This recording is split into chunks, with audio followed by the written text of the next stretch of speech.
Best Christmas ever. Now you may ask, why am I talking about the best Christmas ever? Especially when Christmas was over a week ago and it's the first today, it's a new year. But I think this is the perfect time to talk about the best Christmas ever while going into a new year, and you'll see why. Now the best Christmas ever was when it's about the 90s. I was in an elementary school. I was elementary school. And imagine this, being a little kid. And every Christmas Eve, our tradition was opening presents on Christmas Eve. But this is the thing, what we had to do. We still had to go to a service. Now, for an elementary age kid, a kid that is young, that meant that before I get to my presents, before I get to those gifts, the wrapping and unwrapping, I had to go to church. I had to spend an hour. Now, an hour is not very long for a kid, but every year we had to do this. And for a kid, it was going to a church service, a church that was in First Baptist Church. I lived in Trent, South Dakota, small town. And for a little kid, I had to go to a church that was full of old people. Boring service. But you know what? I'm going to get to those presents. I just had to do an hour. Now for a kid, that was 60 minutes. 60 seconds per minute. That means that was 3,600 seconds for a kid. Whew, that's a challenge, but a kid can do it because this is going to be the best Christmas ever because I'm going to get those gifts. And that was the memory, going into that church, going with those older people, that older congregation. Best Christmas ever. And this is what we did. We went and we sang a few hymnals, had a message, and then we got the candles.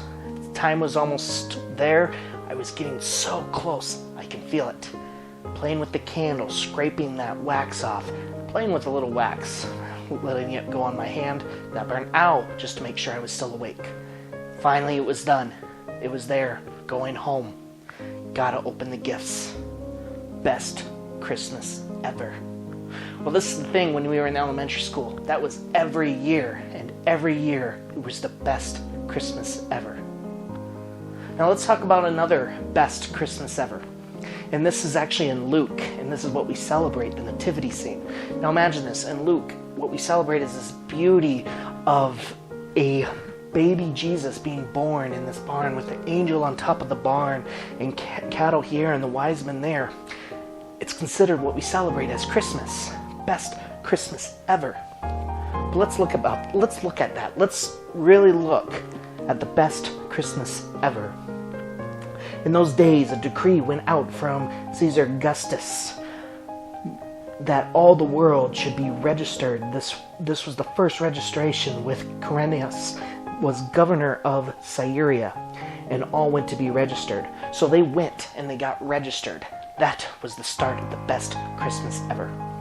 And then Joseph and Mary go, and they travel far. That Joseph also went up from Galilee, from the town of Nazareth, to Judea, to the city of David, which is called Bethlehem, because he was the house of lineage of David, to be registered with Mary, his betrothed, who was with child. And while they were there, the time came for her to give birth. This is the best Christmas ever. And she gave birth to the firstborn son and wrapped him in swaddling cloths and laid him in a manger. Now a manger is what they used to feed the cattle. Best Christmas ever, because there was no place for them in the inn. There wasn't, I love the ESV. It says, not room in the inn, no place for them in the inn. So they had to go to this barn to set the baby in a manger. Now, if you ever been to a birth, it's usually not this pretty romantic Hallmark movie moment. There's screaming, there's fear, there's pain, there's hurt, and they're in the barn. A barn because there was no room. They saw a pregnant woman, but there was no room for them in the inn. And they had to be born in the manger. Best Christmas ever. Now let's talk about another location where this best Christmas ever is happening. Just not too far out, and it's continuing on. In verse 2, starting chapter 8, and in the same region there were shepherds out in the field, keeping watch over their flock by night. And an angel of the Lord appeared to them, and the glory of the Lord shone around them, and they were filled with fear. And the angel said to them, "Fear not, for behold, I bring you good news of great joy that will be for all the people." Best Christmas ever. Now, obviously they didn't celebrate Christmas as we see it now. Obviously there's a different history between the Christmas we celebrate, between the Christmas tree. But I think it's important to see, and this is why I decided to preach or do my first revival episode or talk to you guys about, is the best Christmas ever on New Year's, is because this is something that was new. This was the best Christmas ever for Mary, not because she was giving birth to God, but because she was giving birth to a child, her first child. And even though it was cold and freezing and very uncomfortable, not an ideal place to give birth to a child, she had a baby.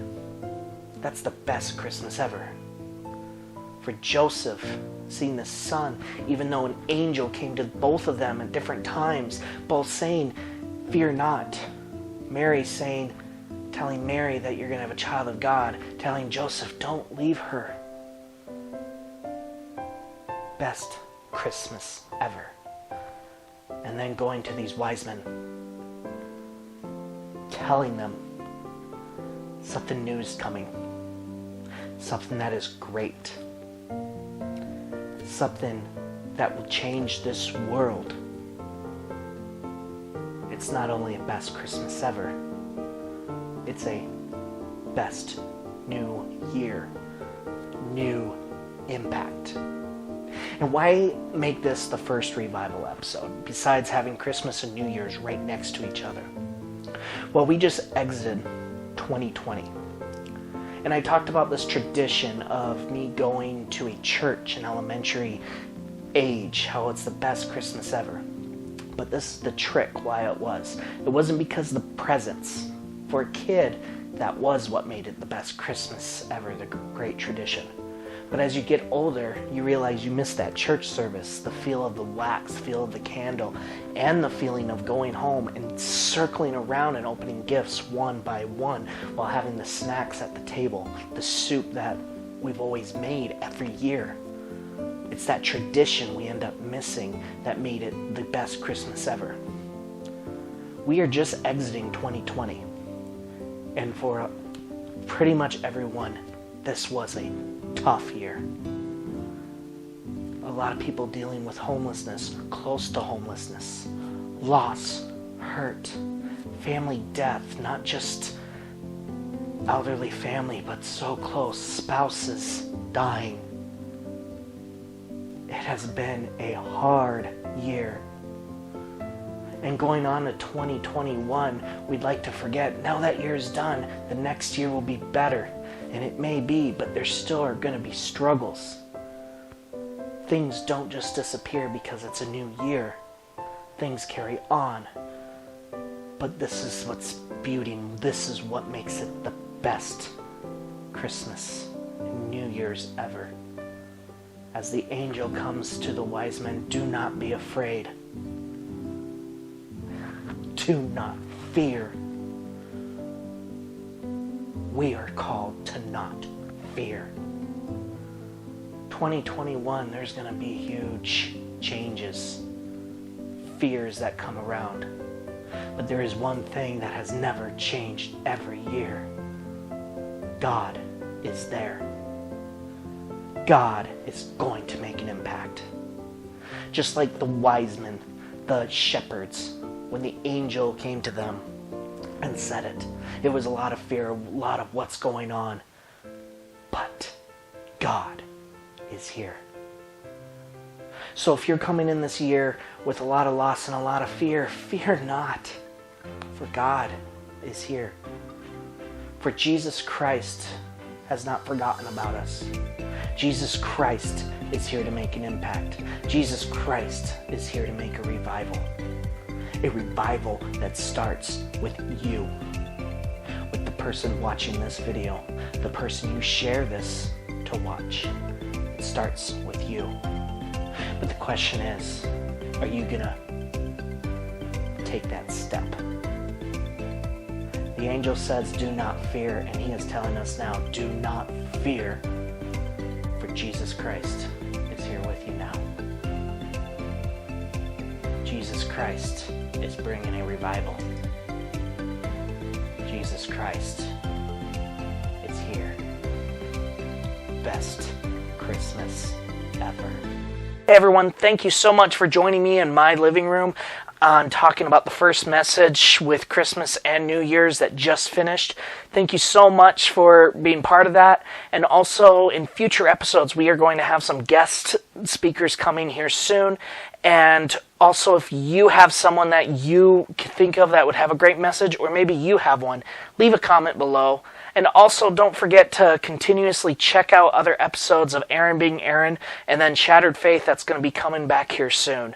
Thank you so much, and don't forget to like, share, and subscribe. Thank you so much for your support, and God bless.